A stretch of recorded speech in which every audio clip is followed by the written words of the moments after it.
CJPക്ക് പിന്നാലെ സമൂഹ മാധ്യമങ്ങളിൽ തരംഗമായി E20 ജനതാ പാർട്ടി. ഇൻസ്റ്റാഗ്രാം അക്കൗണ്ടിൽ ഫോളോവേഴ്സ് 4 ലക്ഷം കടന്നു. വിവരങ്ങളുമായി ദീപ്തി ഗോപകുമാർ ചേരുന്നുണ്ട്. ദീപ്തി, നമ്മൾ CJP പാർട്ടിയെ പറ്റി അറിഞ്ഞതാണ്. കേന്ദ്ര വിദ്യാഭ്യാസ മന്ത്രിയെ താഴെ ഇറക്കാൻ തക്ക വലിയ ഒരു പാർട്ടിയായി ഇപ്പോൾ CJP മാറിയിരിക്കുന്നു. എന്താണ് ഈ E20 പാർട്ടി? ആരാണ് നേതൃത്വം നൽകുന്നത്? എന്താണ് ഇവരുടെ പ്രധാന ആവശ്യം?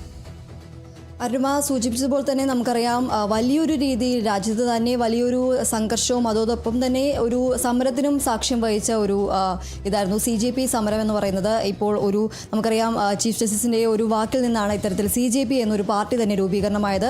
എന്നാൽ ഇപ്പോൾ CJPയെ പോലെ തന്നെ മുന്നിട്ടിറങ്ങിയിരിക്കുകയാണ്. ഇതുപോലെ തന്നെ ഒരു പ്രക്ഷോഭത്തിന് തന്നെ ഉടലെടുക്കുകയാണോ എന്ന് തന്നെയാണ് നമുക്ക് സംശയിക്കുന്നത്.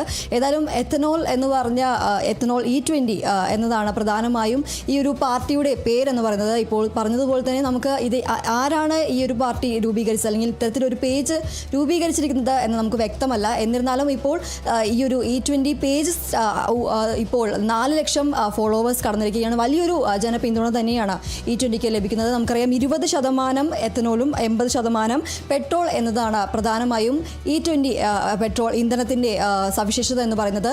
ഇത് പ്രധാനമായും ഈ ഒരു വാഹനങ്ങൾക്ക് കേടുപാടുകൾ സംഭവിക്കുകയും അതോടൊപ്പം തന്നെ വലിയ രീതിയിലുള്ള വിലക്കയറ്റം അല്ലെങ്കിൽ ഈ ഡിസ്കൗണ്ട് ഈ ജനങ്ങൾക്ക് നൽകുന്നില്ല എന്നതാണ് പ്രധാനമായും E20 പാർട്ടി ഉന്നയിക്കുന്ന ഒരു കാരണം എന്ന് പറയുന്നത്. പ്രധാനമായും ഇവർ ഉയർത്തുന്നത് കേന്ദ്രമന്ത്രിയായ നിതിൻ ഗഡ്കരിയുടെ രാജിയും അതോടൊപ്പം തന്നെ അദ്ദേഹത്തിനെതിരെയുള്ള പോസ്റ്റുകളാണ് പ്രധാനമായും ഈ ഒരു പേജിൽ നമുക്ക് കാണാൻ സാധിക്കുന്നത്.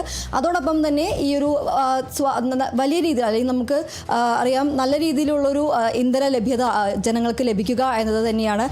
തീർത്തും 100% ശുദ്ധമായ ഒരു ഇന്ധനം ജനങ്ങൾക്ക് ലഭ്യമാകുക എന്നതാണ് പ്രധാനമായും E20 പാർട്ടി ആവശ്യപ്പെടുന്ന ഒരു കാര്യം എന്ന് പറയുന്നത്. അതോടൊപ്പം തന്നെ ഈ ഒരു ആം ആദ്മി പാർട്ടിയുടെ സ്ഥാപകനായ അരവിന്ദ് കെജ്രിവാൾ അടക്കം ഈ ഒരു പാർട്ടിക്ക് പിന്തുണയുമായും രംഗത്തെത്തുന്ന ഒരു സാഹചര്യമുണ്ട്. ഓഗസ്റ്റ് 1-ാം തീയതി, അതായത് ശനിയാഴ്ച, ഇത്തരത്തിലൊരു ഓൺലൈൻ ക്യാമ്പയിൻ സംഘടിപ്പിക്കാൻ അരവിന്ദ് കെജ്രിവാൾ ഒരു നിർദ്ദേശം നൽകിയിട്ടുണ്ട്. ഇതിൽ രാജ്യത്തിൻ്റെ വിവിധ ഭാഗങ്ങളിലുള്ള ആളുകൾക്ക് പങ്കെടുക്കാൻ സാധിക്കും. ഓൺലൈൻ ക്യാമ്പയിനാണ്. അതോടൊപ്പം തന്നെ ഡൽഹിയിലുള്ള ആളുകൾക്ക് നേരിട്ട് ഈ ഒരു ക്യാമ്പയിനിൽ പങ്കെടുക്കാൻ അല്ലെങ്കിൽ ചർച്ചയിൽ പങ്കെടുക്കാനുള്ള ഒരു അവസരം കൂടി ഉണ്ടാകുന്നതാണ്. കോൺസ്റ്റിറ്റ്യൂഷൻ ക്ലബ്ബിൽ നടക്കുന്ന ചർച്ചയിൽ ഈ ഒരു ടാക്സി ഡ്രൈവർമാർ അതോടൊപ്പം തന്നെ വിദഗ്ധരടങ്ങിയ ഒരു സംഘമായിരിക്കും ഈ ഒരു ചർച്ചയിൽ പങ്കെടുക്കുക. പ്രധാനമായും ഞാൻ പറഞ്ഞതുപോലെ തന്നെ പ്രധാനമായും ഈ ഒരു 100% ശുദ്ധമായ ഇന്ധനം ജനങ്ങൾക്ക് ലഭ്യമാകുക എന്ന് തന്നെയാണ്. അതോടൊപ്പം തന്നെ ഈ ഒരു ഡിസ്കൗണ്ട് അടക്കമുള്ള കാര്യങ്ങൾ ജനങ്ങൾക്ക് വലിയൊരു രീതിയിൽ ഇപ്പോൾ സാധാരണ ഒരു ഇന്ധനത്തിൻ്റെ ചാർജ് തന്നെയാണ് ഈ ഒരു E20 ഇന്ധനത്തിനും ഈടാക്കുന്നത്.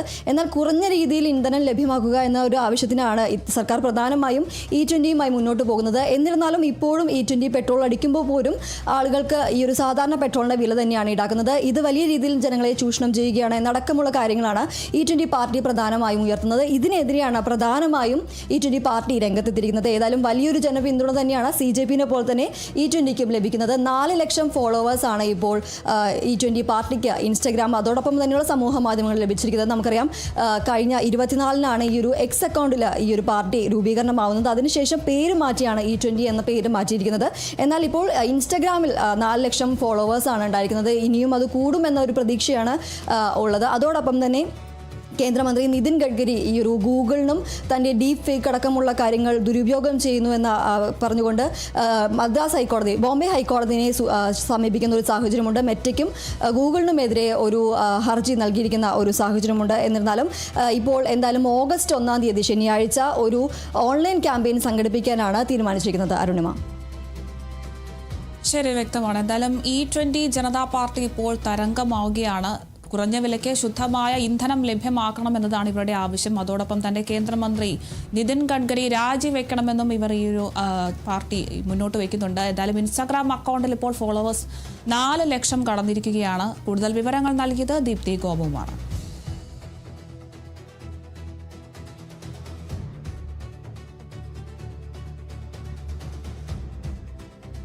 കോക്രോച്ച് ജനതാ പാർട്ടിയിലെ പ്രതിഷേധക്കാർക്കെതിരെ കേസെടുക്കില്ലെന്ന് അസം ബീഹാർ പോലീസ് പ്രഖ്യാപിച്ചു.